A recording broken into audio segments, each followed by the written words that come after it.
Han, Hi. Sorry napaghintay ba kita? Nasa CR kasi ako kaya ngayon ko lang nasagot yung tawag mo. hindi. Okay lang.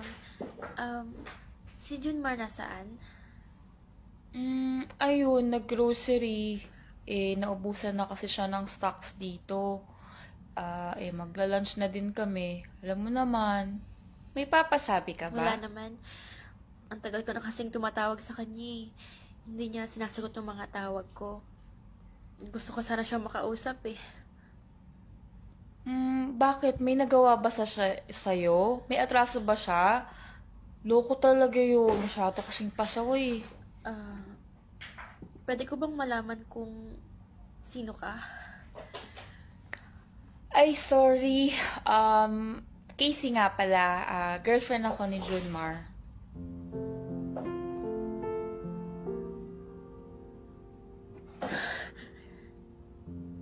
Talaga? Kailan pa? 6 months na kami. Ikaw, sino ka? Rachel. I'm Rachel. Ikaw yung cousin niya. Lagi ka nga niyang kinikwento sa akin eh. Alam mo, gusto ko yung ugali mo. Sana makapag-bonding din tayo.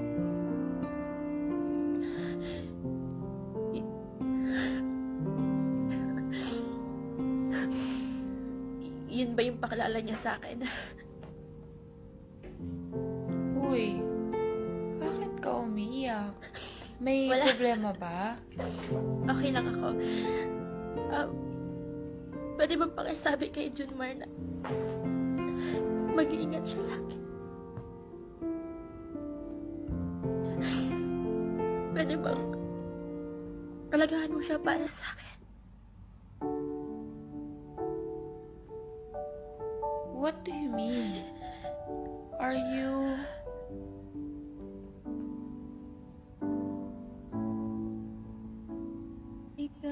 Uy, Girlfriend niya ako. For 8 years.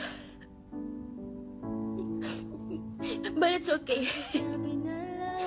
Ngayon, nasagot na yung mga tanong ko kung bakit nagiging cold na siya sa akin. Kung bakit wala na siyang oras sa akin. Rachel, hindi ko alam. I'm sorry. You don't have to be sorry.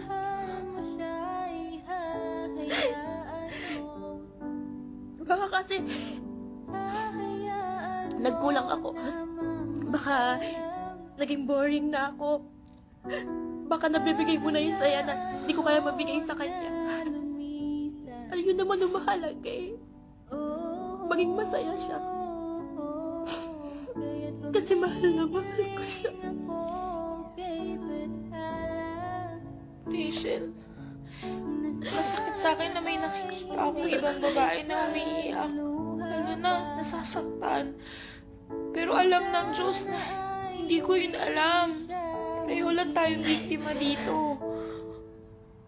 Masakit sa akin malaman ngayon yung ginawa ni Jumar. Pero hindi ko alam ang gagawin ko kung nawala siya. Hindi mo siya kailangang iwan. Huwag mo siyang iiwan. Huwag mo siyang sasaktan. Kung ano man nadudulot mong saya sa kanya ngayon, huwag mong puputulin yun. Kaya nagpapakapawa ako sa'yo. Mahalin mo siya sa paraang hindi ko kayang maibigay sa kanya.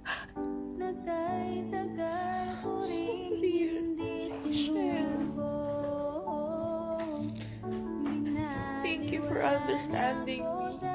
Thank you for understanding our situation. Siya na lang yung natitira sa akin at hindi ko alam kung anong mangyayari kung pati siya mawawala. Sorry. No. Thanks to you. Thanks for being there for him. Huwag mo na lang sabihin sa kanya na nag-usap tayo, ah. Basta yung pangako ko, ah. Oo, makakahal ako. Hindi yan nag-aamusa sa umaga. Kape lang yan, okay na yan. Sa gabi, hindi yan nakakatulog kapag hindi naliligo. Kailangan painitan siya ng tubig. Hindi rin yan kumakain ng isda. Oo, kasi takot siya sa tinig. Kaya mahal na mahal ko yung ang weird, di ba? Kaya mahal na mahal ko rin siya.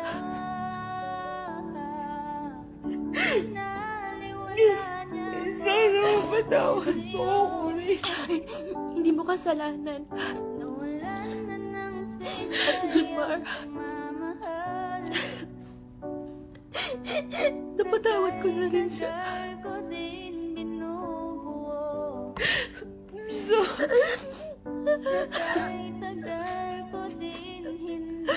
So,